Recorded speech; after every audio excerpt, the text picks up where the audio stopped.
साथियों और दोस्तों, कल जब मैं यहां पे आया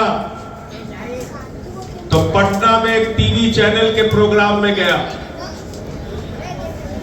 तो उन्होंने कहा, संजय जी, बिहार में मतदाता सूची ठीक करने के लिए एसआईआर लागू किया गया है, इसके बारे में आपको क्या कहना है?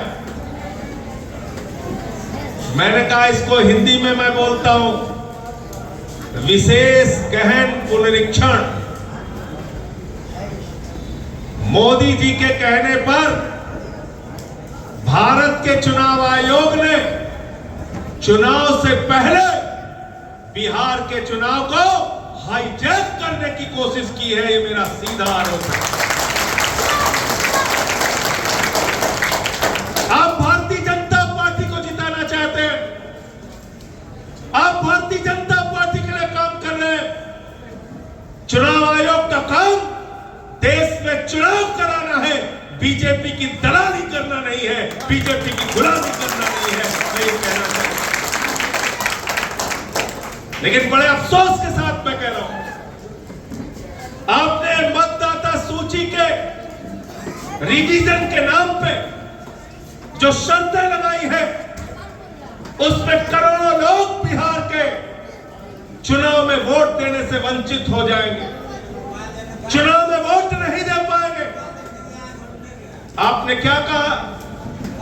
आप कह रहे हो पासपोर्ट दिखाओ तब वोटर बनोगे, आप कह रहे हो अपना जन्म प्रमाण पत्र दिखाओ तब वोटर बनोगे, अपनी मां का जन्म प्रमाण पत्र दिखाओ तब वोटर बनोगे, अपने बाप का जन्म प्रमाण पत्र दिखाओ तब वोटर बनोगे, अपने चाचा का जन्म प्रमाण पत्र दिखाओ तब वोटर बनोगे, अपने चाची का जन्म प्रमाण पत्र दिखाओ तब वोटर बनोगे, अपने मौसा का जन्म प्रमाण पत्र दिखाओ तब वोटर बनोगे, अपने मौसी का जन्म प्रमाण पत्र दिखाओ तब वोटर बनोगे।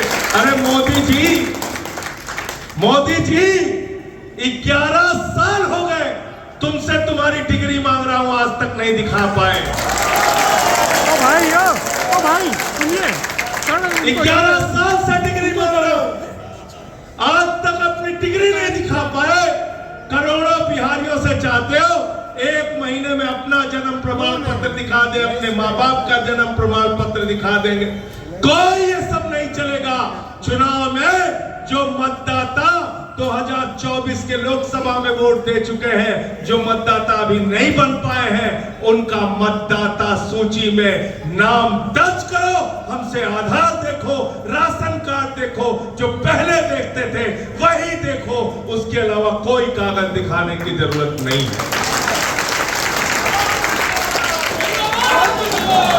गलत तो नहीं कह रहा हूं, गलत तो नहीं कह रहा हूं। अगर ये नियम लागू हो पाया, अगर ये नियम लागू रहा तो हम लोग वोट दे पाएंगे क्या? 2,76,00,000 बिहारी दिल्ली में रहते हैं, सूरत में रहते हैं, अहमदाबाद में रहते हैं, मुंबई में रहते हैं, वहां मकान तोड़े जा रहे हैं उनके। यूपी बिहार पूर्वांचल के लोगों के ऊपर बुलडोजर चलाया जा रहा है, उनकी दुकानों पे बुलडोजर चलाया जाता है, उनके मकानों पे बुलडोजर चलाया जाता है। 40-40 साल से, 50-50 साल से हमारे बिहार का जो भाई वो गया है दिल्ली में, श्रम किया उसने, मजदूरी किया उसने, रिक्शा चलाया उसने, ऑटो चलाया उसने, किसी बिल्डिंग के अंदर मजदूरी करने का काम किया, बड़ी मुश्किल से अपने बच्चों को पढ़ाया, एक छोटा सा घर बनाया। ये भारतीय जनता पार्टी के गुंडे उनके घरों पे बुलडोजर चलाने का काम करते हैं। लोग टूट जाते हैं, लोग टूट जाते हैं। एक घर बनाने में तुम तरस नहीं खाते, बस्तियां मिटाने में तुम तरस नहीं खाते, बस्तियां मिटाने में बस्तियों को मिटाने का काम किया जा रहा है। और आप ये चाहते हो कि जो दिल्ली में बिहार के लोग रहते हैं वो वोट न देने पाए, क्योंकि एक महीने में वो आके कागज तो दिखा नहीं पाएंगे, मतदाता सूची से नाम उनका कट जाएगा। जो मुंबई में रहते हैं, सूरत में रहते हैं, अहमदाबाद में रहते हैं, चेन्नई में रहते हैं, कोलकाता में रहते हैं, महानगरों में रहते हैं। मोदी जी जरा हमको बताओ, चुनाव आयोग के लोगों जरा हमको बताओ, वो कैसे 1 महीने के अंदर आएंगे और कैसे अपना जन्म प्रमाण पत्र बनवाएंगे। और यहाँ तो यूपी बिहार का भी आपस में रिश्ता है, किसी का पति यूपी में रहता है, पत्नी बिहार में रहती है, किसी का पति बिहार में रहता है, पत्नी यूपी में पैदा हुई है, तो यूपी बिहार वालों का भी रिश्ता है। तो बताओ 1 महीने के अंदर वो यहाँ जिसकी पत्नी रहती है वो कैसे जाके यूपी में अपना जन्म प्रमाण पत्र बनवा के लाएगी? ये संभव है क्या? संभव है क्या? ये मुमकिन है क्या? इसका मतलब साजिश के तहत आप सबका नाम काटना चाहते हैं, साजिश के तहत आप सबका नाम काटना चाहते हैं। और मैं अपने बारे में बता दूं, ये इतने बेईमान है भाजपाई, इन्होंने दिल्ली में मेरी पत्नी का नाम काट दिया, मेरी पत्नी का नाम काट दिया, मेरी पत्नी का नाम। मैंने पूछा चुनाव आयोग से कैसे इनका नाम काट दिया, बोले जी चेक कराते हैं, दिखवाते हैं कैसे नाम कट गया। और इस चुनाव आयोग के बारे में एक बात जान लेना, ये भारतीय जनता पार्टी का कार्यालय बन गया है, ये चुनाव आयोग का दफ्तर नहीं है, ये बीजेपी का दफ्तर है। हमारी तुम्हारी सुनवाई वहां नहीं होगी, इनसे लड़ना होगा, लड़ना होगा और लड़ना होगा।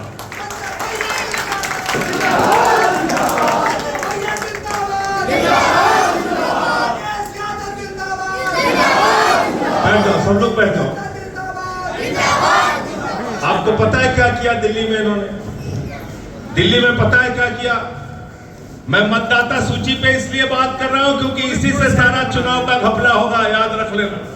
अगर इस समय नहीं लड़े तो याद रखना चुनाव बिहार में चुनाव का कोई मतलब नहीं है। इसलिए आप लोगों से निवेदन है, अरे बैठ जाओ भाई, बैठ जाओ, आप लोग बैठ जाओ।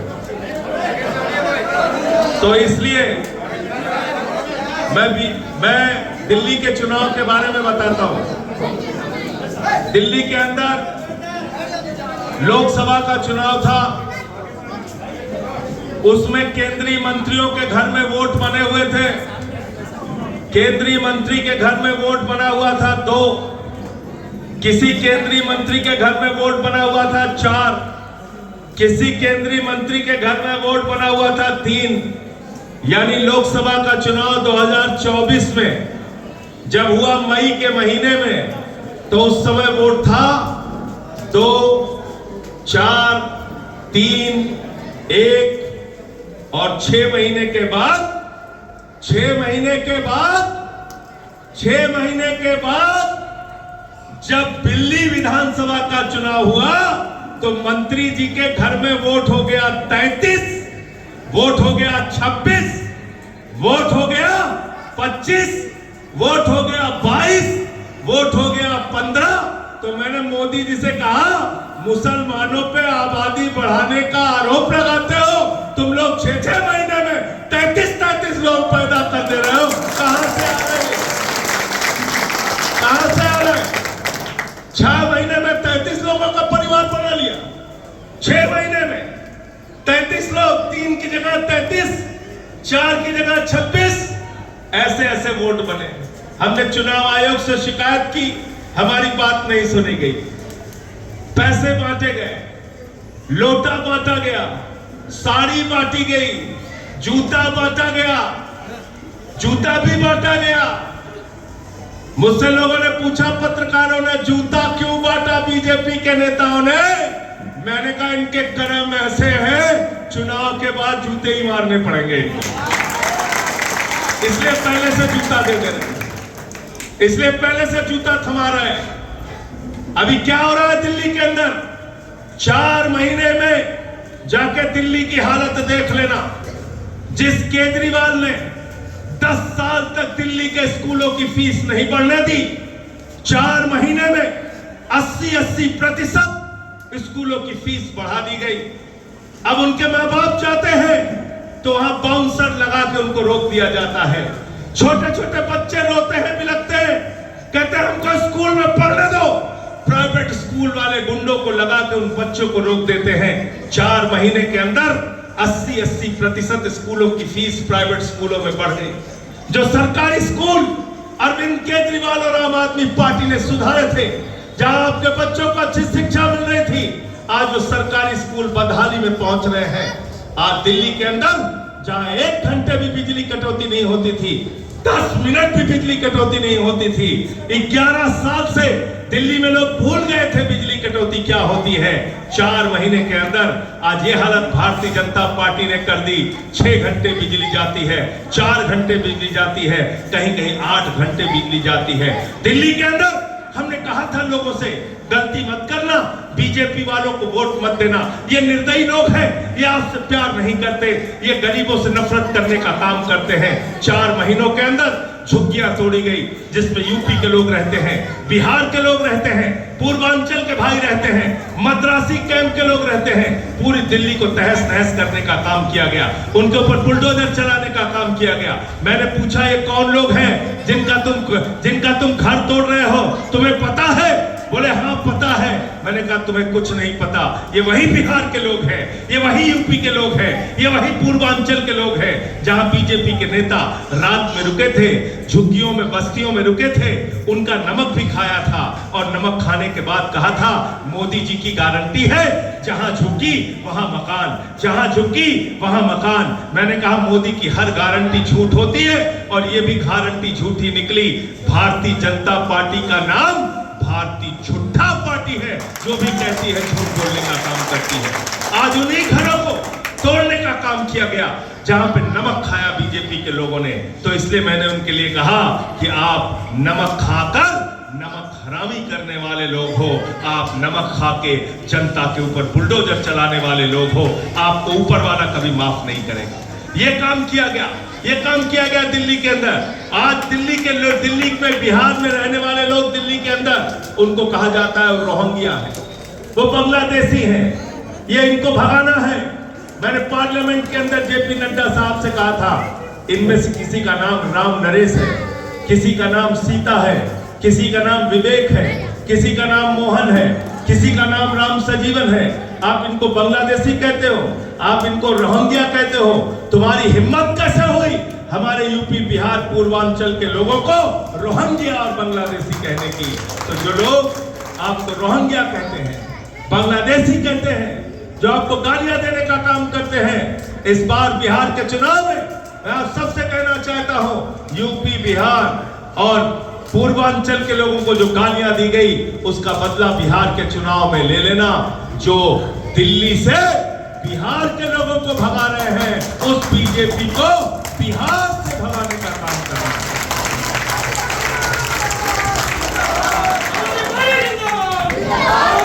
तैयार होना आप लोग, तैयार होना। और उसके लिए कोई आपको लाठी चलाने की जरूरत नहीं है, लाठी चलाने की जरूरत नहीं है, बंदूक गोली और पत्थर चलाने की जरूरत नहीं है। बाबा साहब डॉक्टर भीमराव अंबेडकर जी ने देश का संविधान बनाया तो उसमें लिखा राष्ट्रपति के वोट की भी गिनती 1 होगी और चपरासी की भी वोट की गिनती 1 होगी। वोट के मामले में प्रधानमंत्री हो चाहे किशनगंज में रहने वाला मजदूर हो, वोट के मामले में दोनों की ताकत बराबर है और चुनाव में इनकी जमानत जब्त करा के इनको वापस भेजना है। और ये बताना है कि तुम चाहे जितनी साजिशें कर लो, चाहे जितना जुर्म कर लो, चाहे हमारे वोट को काटने की जितनी कोशिश कर लो, चाहे हमारी नागरिकता पे जितना सवाल उठा लो, चाहे हमको जितनी गालियां दे दो, लेकिन जब चुनाव का मौका आएगा तो तुम्हारी जमानतें जब्त करके तुमको वापस भेजने का काम करेंगे।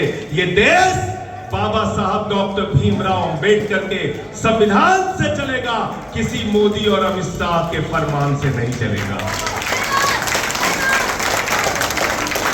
गलत तो नहीं कह रहा हूं। और आज हमेशा कोशिश की जा रही है इस सरकार के द्वारा संविधान को कुचलने की। 11 साल में हमने देखा जो कुछ भी मोदी जी कहते हैं झूठा साबित होता है।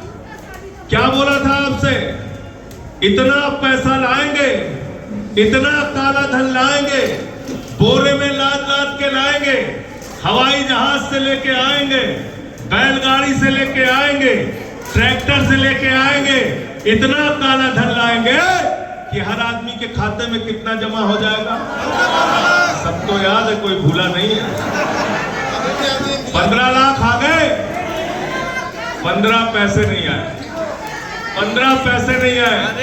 अभी एक खबर निकली, इंतजार में है कि मोदी जी अभी एक खबर निकली, अभी एक खबर निकली कि काला धन स्विट्जरलैंड की बैंक में 3 गुना हो गया। कितना हो गया? पहले कितना दे रहे थे? पहले कितना दे रहे थे? अब कितना मांगना है? अब कितना मांगना है? 45 लाख मिलेंगे। मिलेंगे नहीं मिलेंगे? मिलेंगे कि नहीं मिलेंगे? नहीं मिलेंगे। अरे पैसा देना तो दूर की बात है, जो हमारे घर में पैसा था उसको भी खाली करा दिया, नोटबंदी किया, नोटबंदी किया। हमारी माताएं बहनें यहाँ पे बैठी हैं, अपने पति से छिपा के 1000-500 की नोट इन्होंने घर के संदूक में रखी थी। बेटी की शादी होगी तो ये पैसा काम आएगा, घर का कोई छोटा सा आशियाना बनाना होगा तो ये पैसा काम आएगा, अरे कोई बीमार हो जाएगा तो ये पैसा काम आएगा। नरेंद्र मोदी जी ने कहा, माताओं और बहनों, ये जो 1000-500 की नोट तुमने रखी है यही काला धन है, लाइन में लग के इसको जमा कर। वो भी खाली करा लिया, वो भी खाली करा लिया। इनके लिए बेईमान है गरीब आदमी, बेईमान है मजदूर आदमी, बेईमान है किसान आदमी, बेईमान है आम आदमी। इनके लिए नीरव मोदी जो 20,000 करोड़ का घोटाला करता है बैंक का, उसको ये विदेश भेजने का काम करते हैं। विजय माल्या 10,000 करोड़ रुपए की बैंकों में डकैती मारता है, उसको विदेश भेजने का काम करते हैं। ललित मोदी 3,000 करोड़ रुपए बैंकों का खाली करने का काम करता है, उसको ये विदेश भेज देते हैं। नितिन संदेशरा 6,000 करोड़ रुपए बैंकों का खाली करने का काम करता है, उसको ये विदेश भेज देते हैं। तो मैं पूछना चाहता हूं मोदी जी, अगर किशनगंज का एक मजदूर, एक नौजवान 20,000 रुपए बाकी रहता है तो उसको पकड़ के तहसील में बंद कर देते हो। तुम्हारे दोस्त नीरव मोदी जो 20,000 करोड़ लूट के यहाँ की बैंकों का गए हैं, उनका कॉलर पकड़ के हिंदुस्तान में वापस कब लाओगे, इसका जवाब दो। सिर्फ लाठी तुम्हारी गरीब के ऊपर चलती है, सिर्फ तुम्हारी गरीब के ऊपर लाठी चलती है। इनको किसी बात से मतलब नहीं, ना आपके बच्चों की शिक्षा से मतलब है, ना बिजली से मतलब है, न पानी से मतलब है। यहां पे आया तो बिजली कट गई, पता चला बिजली कट गई, तुरंत जनरेटर चलाना पड़ा। 6-6 घंटे 8-8 घंटे बिजली कटती है, महंगी बिजली हो गई है। अभी हमारे साथी आए थे कुछ मिलने, बोले यहाँ पे प्रीपेड मीटर लगा हुआ है, रोज 500 रुपए कट जाता है अपने आप, दूसरे दिन फिर मजदूरी करके गरीब आदमी को अपने बिजली का रिचार्ज करना पड़ता है तो उसकी बिजली चलती है। ये हालत कर दी है। बिजली का बिल चुकाने के लिए लोगों के पास पैसे नहीं है। और आज मैंने सुना कि कल जब हम लोगों की प्रेस कॉन्फ्रेंस हुई, आम आदमी पार्टी वालों ने बिजली, पानी, शिक्षा, स्वास्थ्य को मुद्दा बनाएंगे बोला, तो आज पास किया है 100 यूनिट बिजली हम भी फ्री देंगे, 100 यूनिट बिजली हम भी फ्री देंगे कह रहे हैं। इनके ऊपर यकीन करोगे क्या? भरोसा करोगे क्या? इनके बात पे कोई भरोसा करोगे क्या? क्या इन्होंने काला धन लाके 15 लाख आपको दिया क्या? और क्या बोले थे? नौजवानों को हर साल 2 करोड़ नौकरी देंगे, 22 करोड़ नौकरी मिल गई आपको। महंगाई कम करेंगे, कहने लगे 40 रुपए में डीजल मिलेगा, 50 रुपए में पेट्रोल मिलेगा। महंगाई कम हुई क्या देश में? नहीं हुई। न महंगाई कम हुई, न रोजगार मिला, न काला धन वापस आया। और बिहार की हालत बद से बदतर, जंगल राज के ऊपर तब्दील हो रहा है बिहार। जंगल राज हो रहा है, हर जिले के अंदर हत्या, रेप, तमाम घटनाएं हो रही। तो इसलिए मैं आपसे कहने के लिए आया हूं, हिंदुस्तान में एकमात्र पार्टी है आम आदमी पार्टी, जो कहती है हमको वोट दो तो हम आपके बच्चों के लिए अच्छे स्कूल बनाएंगे और आपके बच्चों को फ्री शिक्षा देंगे। हिंदुस्तान के अंदर एक पार्टी है आम आदमी पार्टी, जो कहती है हमको वोट दो तो तो हम आपके बच्चों के लिए, आपके घर वालों के लिए अस्पताल बनाएंगे, मोहल्ला क्लिनिक बनाएंगे और फ्री इलाज देने का काम करेंगे। एकमात्र पार्टी है हिंदुस्तान की आम आदमी पार्टी जिसने 300 यूनिट बिजली फ्री देने का काम किया। बिजली का बिल है 0 और केजरीवाल है हीरो नारा लगा था पूरे दिल्ली के अंदर। हमने बिजली फ्री दिया, पानी फ्री दिया, शिक्षा फ्री दिया, इलाज फ्री दिया। बिहार में आम आदमी पार्टी को मौका मिलेगा तो हमारी पार्टी चाहे सत्ता पक्ष में होगी चाहे विपक्ष में होगी, हमारे लिए सीधे सीधे 4 मुद्दे प्रमुख हैं। फ्री बिजली, फ्री पानी, फ्री शिक्षा, फ्री इलाज हर बिहारी को मिलना चाहिए। तैयार हो सब लोग साथ देने के लिए? तैयार हो? और दूसरी बात, नफरत की बात नहीं होनी चाहिए। मोदी जी जब भी बोलते हैं नफरत की बात बोलते हैं, बीजेपी वाले जब भी बोलते हैं नफरत की बात बोलते हैं। और थोड़ा ये लोग अब सगुनी लोग भी हैं। अब सगुनी मौलाना साहब जो बोलते वैसा ही कुछ दुर्भाग्यपूर्ण हो जाता। हमारे यहाँ एक बार मोदी जी आए, मोदी जी भाषण देने में तेज ही है, वो भाषण वीर प्रधानमंत्री हैं। मोदी जी के बारे में मैं कहता हूं उनको कुछ आता हो ना आता हो, अंतरराष्ट्रीय भाषण प्रतियोगिता करा दो, नंबर 1 पे नरेंद्र मोदी आएंगे, 2 नंबर पे नहीं आएंगे। तो क्या बोले यूपी के भाषण में? कहने लगे भाइयों और बहनों, अगर गांव-गांव में कब्रिस्तान है तो शमशान होना चाहिए कि नहीं होना चाहिए? तो जनता ने कहा हाँ होना चाहिए। फिर बाद में लोगों को समझ में आया गलत बोल दिया, शमशान किसी को थोड़ी चाहिए।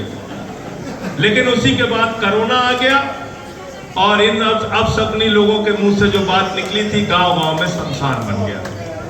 तो इसलिए मैं कहना चाहता हूं, ये वो पार्टी है जो आपके बच्चों को स्कूल नहीं दे सकती, अस्पताल नहीं दे सकती, बिहार को सड़कें नहीं दे सकती, अच्छे पुल नहीं दे सकती, फ्री बिजली फ्री पानी नहीं दे सकती, ये गांव-गांव में शमशान दे सकती है। और आम आदमी पार्टी वो पार्टी है जो स्कूल दे सकती है, अस्पताल दे सकती है। ये बुनियादी फर्क बीजेपी और आम आदमी पार्टी के बीच है।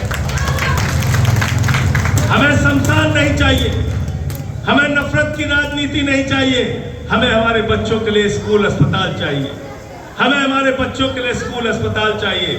हमेशा कोई ना कोई नया मुद्दा लेके आ जाते हैं। मैं जेपीसी का मेंबर था, वक्फ कमेटी का, बहुत लंबी चर्चा चली। मौलाना साहब यहाँ पे बैठे हुए हैं, बहुत सारे लोग उस समय जेपीसी के सामने आए थे। मुझे अपने मुंह से बताने की जरूरत नहीं है, आप पूछ लेना। वक्फ के सवाल पर चाहे जेपीसी हो चाहे पार्लियामेंट हो, सरकार के आंखों में आंख डाल के हमने कहा था ये बिल्कुल गलत कर रहे हो, अन्याय कर रहे हो, अत्याचार कर रहे हो। किसी की जमीन छीनने का अधिकार तुमको नहीं है, किसी की जमीन छीनने का अधिकार तुमको नहीं है, क्योंकि बाबा साहब डॉक्टर भीमराव अंबेडकर ने संविधान के अनुच्छेद 25 और 26 के अंदर कहा है, इस देश में अलग अलग धर्म के मानने वाले लोगों को अपनी धार्मिक मान्यताओं के हिसाब से पूजा करने की आजादी है, इबादत करने की आजादी है, प्रेयर करने की आजादी है, अर्चना करने की आजादी है। इस देश के लोगों को अपने अपने धर्म की संपत्तियों का प्रबंधन करने की आजादी है। कोई नरेंद्र मोदी ने कानून नहीं बनाया, ये कानून बाबा साहब ने बनाया। किसने बनाया? कहां लिखा हुआ है? कहां लिखा हुआ है? कहां लिखा हुआ है? तो किसी बीजेपी वाले हो चाहे कोई भी दल हो, हम इस संविधान को बदलने नहीं देंगे, हम आपको हमारा अधिकार छीनने नहीं देंगे। ये मुल्क सबका है, हिंदू का भी है, मुसलमान का भी है, सिख का भी है, ईसाई का भी है, अगड़े का भी है, पिछड़े का भी है, दलित का भी है, सवर्ण का भी है। ये 144 करोड़ हिंदुस्तानियों का मुल्क है और नरेंद्र मोदी हिंदुस्तान नहीं है, इस देश के लोग हिंदुस्तान है, पूरा भारत हिंदुस्तान है, यहाँ की सभ्यता हिंदुस्तान है, यहाँ का भाईचारा हिंदुस्तान है। आप अपने आप को देश समझते हो? मोदी के खिलाफ बोल दो, कहते देश के खिलाफ बोल दिया, बीजेपी के खिलाफ बोल दो, कहते देश के खिलाफ बोल दिया। अरे भैया, मोदी जी देश नहीं है, बीजेपी भी देश नहीं है, देश है इस देश के 144 करोड़ लोग, हमारे छोटे छोटे बच्चे, हमारे बुजुर्ग, हमारी माताएं, हमारे बुजुर्ग, ये हमारे देश के लोग हैं और हम इनके लिए लड़ाई लड़ने का काम करेंगे। हम इनके भाईचारे के लिए काम करेंगे, हम इनकी एकता के लिए काम करेंगे। नफरत की बुनियाद पर दुनिया का कोई मुल्क आगे नहीं जा सकता। मोहब्बत की बुनियाद पे हमको एकता और भाईचारे का हिंदुस्तान बनाना है। और तुम जितने भी जुल्म कर रहे हो हमारे ऊपर, उन जुल्म को हम आज सह रहे हैं, लेकिन वक्त आने पर एक एक चीज का सूद समेत जवाब।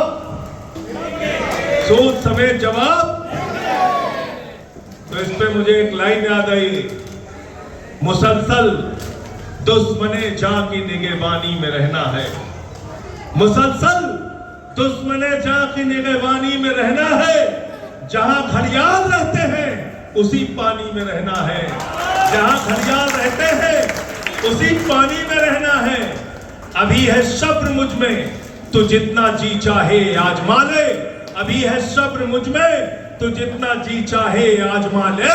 फिर इसके बाद तुझे ही परेशानी में रहना है। फिर इसके बाद तुझे ही परेशानी में रहना है। आज तुम्हारा वक्त है। तुम जितना जुल्म कर रहे हो, अत्याचार कर रहे हो, करो। हम उसको सहेंगे, हंस के सहेंगे।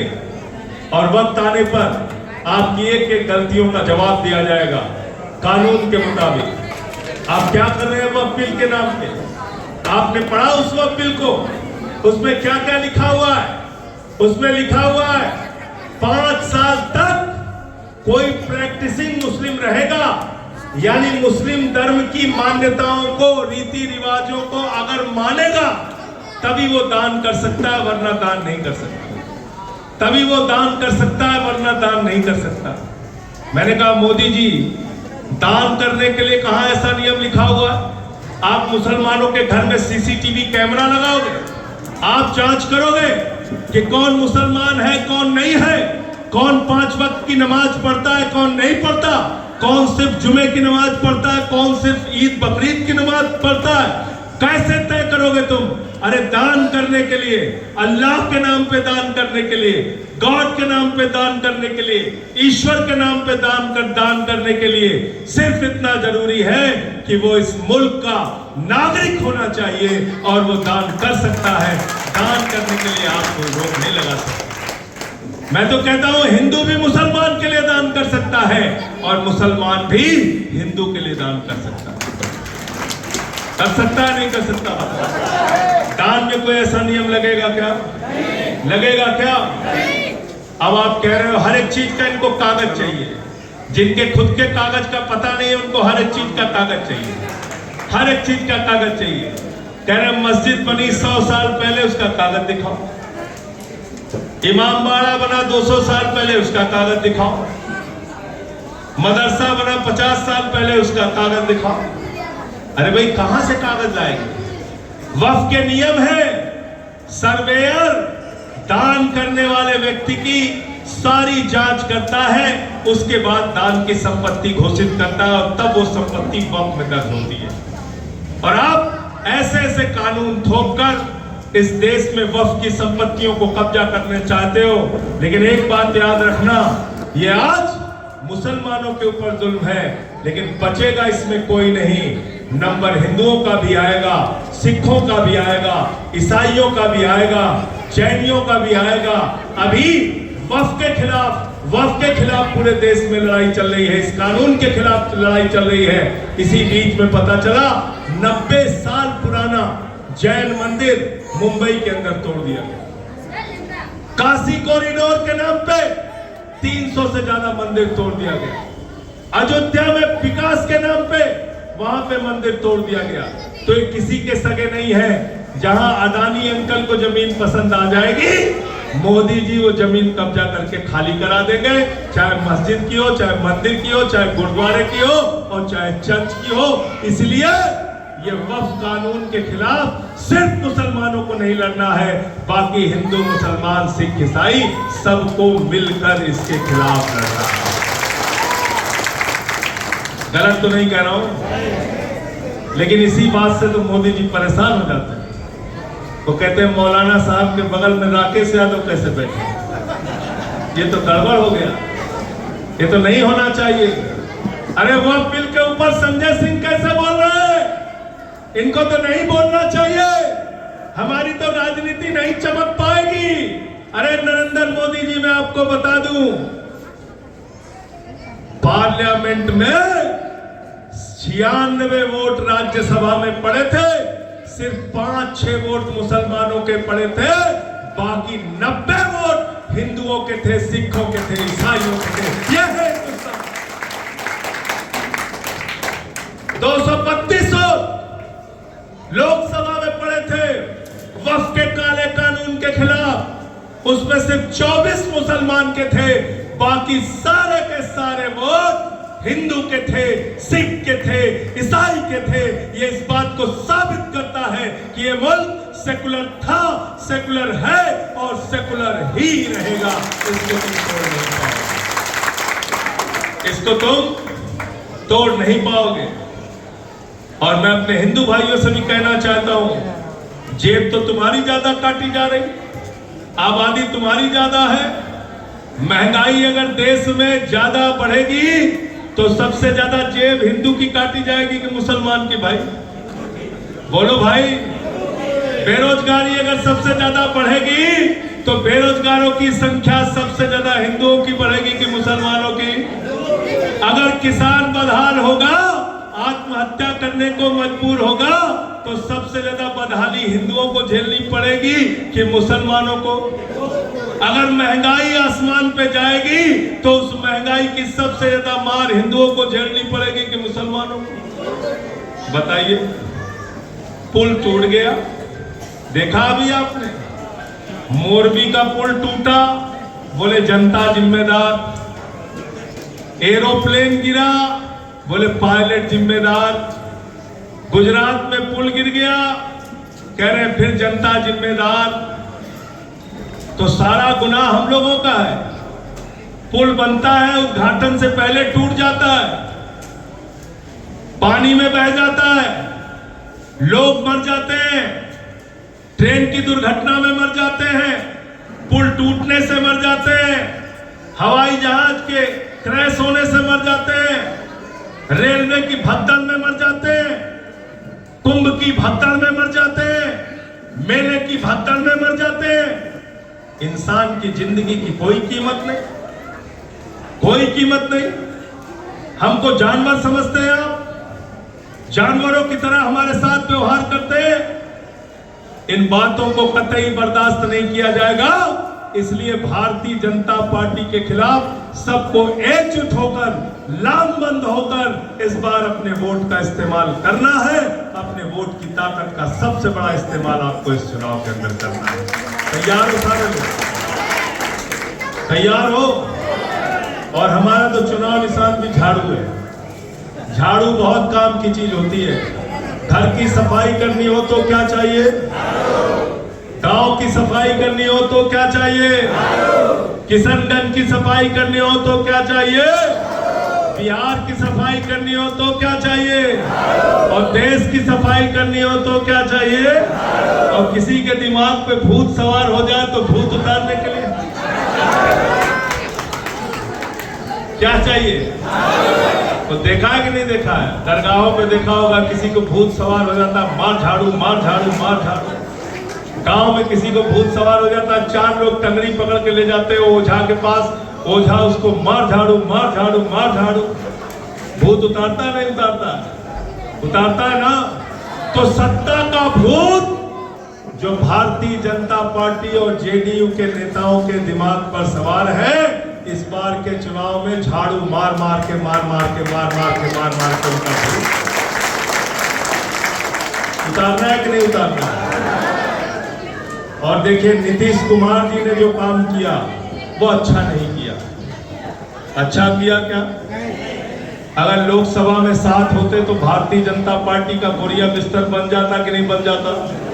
बन जाता कि नहीं बन जाता? वापस चले जाते कि नहीं चले जाते? देश का कल्याण हो जाता कि नहीं हो जाता? बिहार का कल्याण हो जाता कि नहीं हो जाता? उस समय इन्होंने धोखा दिया। और दूसरा क्या काम किया? वक्फ के समय में हमने जेडीयू के नेताओं से कहा, बार बार कहा, ऐसा काम मत करो चिराग पासवान के पास संदेश भेजा, ऐसा काम मत करो, इस बार इकट्ठा हो जाओ और इस वक्फ बिल में अगर आप लोग साथ आ जाएंगे तो भारतीय जनता पार्टी इस वक्फ बिल को पास नहीं कर पाएगी। उस समय भी धोखा दिया। तो जिन लोगों ने आपको धोखा दिया उनको सबक सिखाना नहीं सिखाना? हाथ उठा के बताइए, सिखाना नहीं सिखाना है? सबक सिखाना है नहीं सिखाना है? अगर सबक सिखाना है तो उसकी सबसे बड़ी ताकत वोट की ताकत होती है। वोट की ताकत होती है। हमको मिलजुल के काम करना है। जो लोग आपकी देशभक्ति पे सवाल उठाते हैं उनको भी बताना है। और इस बार बहुत अच्छा काम हिंदुस्तान के मुसलमानों ने किया। पहलगाम की घटना के बाद चाहे कश्मीर का मुसलमान हो, चाहे किशनगंज का मुसलमान हो, चाहे यूपी का मुसलमान हो, चाहे बिहार का मुसलमान हो, चाहे हिंदुस्तान का मुसलमान हो, सबने सड़कों पे निकल कर कहा हम आतंकवाद के खिलाफ है, पाकिस्तान को घुस के मारो, घुस के लड़ाई लड़ो। इसके लिए भी मैं आप सबको बधाई देना चाहता हूं। इसके लिए मैं आप सबको बधाई देना चाहता हूं। पूरा देश एक साथ खड़ा है। ऑपरेशन सिंदूर चलाया मोदी जी। हमारी सेना ने 9 ठिकानों को ध्वस्त किया। 21 ठिकानों की जानकारी थी। पीओके पे कब्जा कर सकते थे, लेकिन ऐसे समय में ट्रंप के कहने पे मोदी जी ने सीज फायर कर दिया। सीज फायर कर दिया। 144 करोड़ लोगों का मुल्क और उसके देश का फैसला, उसके भविष्य का फैसला अमेरिका में बैठ के अमेरिका के राष्ट्रपति ने लिया। यह हम सबके स्वाभिमान और सम्मान पर चोट है। इस बार संसद चलेगी तो मोदी जी से एक एक चीज का जवाब मांगूंगा। एक एक चीज का जवाब मांगूंगा। फोटो छपवा रहे हैं बीजेपी वाले, ब्रिगेडियर बने हुए मोदी जी, वायुसेना के अध्यक्ष मोदी जी, थल सेना के अध्यक्ष मोदी जी, नभ सेना के अध्यक्ष मोदी जी, कर्नल मोदी जी। देखा कि नहीं देखा फोटो? देखा ना? देखा है ना? क्या भैया, आप ब्रिगेडियर हैं, आप कर्नल हैं, आप सेना के अध्यक्ष हैं, आप क्या हैं? राजा बाबू का गोविंदा। राजा बाबू, राजा बाबू, डॉक्टर इंजीनियर सबकी फोटो बनवा के घूम रहे हैं। सबसे इनका पुराना रिश्ता हो जाता है। किशनगंज आएंगे, कहेंगे किशनगंज से हमारा पुराना रिश्ता है, तो उनको बोल देना हमारा तो बाढ़ से पुराना रिश्ता है। हमारा बाढ़ से पुराना रिश्ता है, हमारा पीड़ा से पुराना रिश्ता है, हमारा तकलीफों से पुराना रिश्ता है। कब बनाओगे डैम, कब बाढ़ से बचाओगे सीमांचल को, इसका पहले जवाब दो। हर साल हमको बाढ़ का दंश झेलना पड़ता है।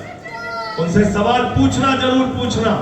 बीजेपी के लोग आपके बीच में आए तो उनसे पूछना, जेडीयू के लोग आपके बीच में आए तो उनसे पूछना। पूरा का पूरा सीमांचल बाढ़ क्षेत्र में, डूब क्षेत्र में हमेशा डूबा रहता है। हर साल पलायन होता है, लोगों के घर बर्बाद होते हैं, लोगों के कागजात बर्बाद होते हैं, लोगों की संपत्तियां बर्बाद होती हैं। कौन जवाब देगा इसका? कब बनेगा डैम, कब राहत मिलेगी सीमांचल के लोगों को? इसलिए आपकी एक एक लड़ाई में आपके साथ कंधे से कंधा मिलाकर खड़ा रहा हूं, खड़ा रहूंगा, ये यकीन दिलाने आपको आया हूं। ये यकीन दिलाने के लिए आपको आया हूं और आपसे इंसानियत और भाईचारे के हक में खड़े होने की अपील कर रहा हूं। इंसानियत और हक में, भाईचारे के हक में खड़े होने की अपील आपसे कर रहा हूं। आज साथियों और दोस्तों, इस देश की एकता को, भाईचारे को, बिहार को बचाने के लिए इकट्ठा होइए। अपना वोट देने के लिए जाइए तो अपने बच्चों का चेहरा देख के जाइए। इस मुल्क का मुस्तकबिल कैसे बेहतर होगा ये सोच के जाइए। बाबा साहब का संविधान कैसे बचेगा ये सोच के जाना। ये सोच के जाना कि कैसे बिहार को इस नफरत की राजनीति से निकालना है। आज नफरत फैलाने वालों की संख्या जो देश में बढ़ती जा रही है, इस आबादी को, इस नफरत फैलाने वाले लोगों को हमको जवाब देना है, मिलजुल कर जवाब देना है। आप सबका बहुत बहुत शुक्रिया, बहुत बहुत धन्यवाद। इंकलाब, इंकलाब, आम आदमी, आम आदमी।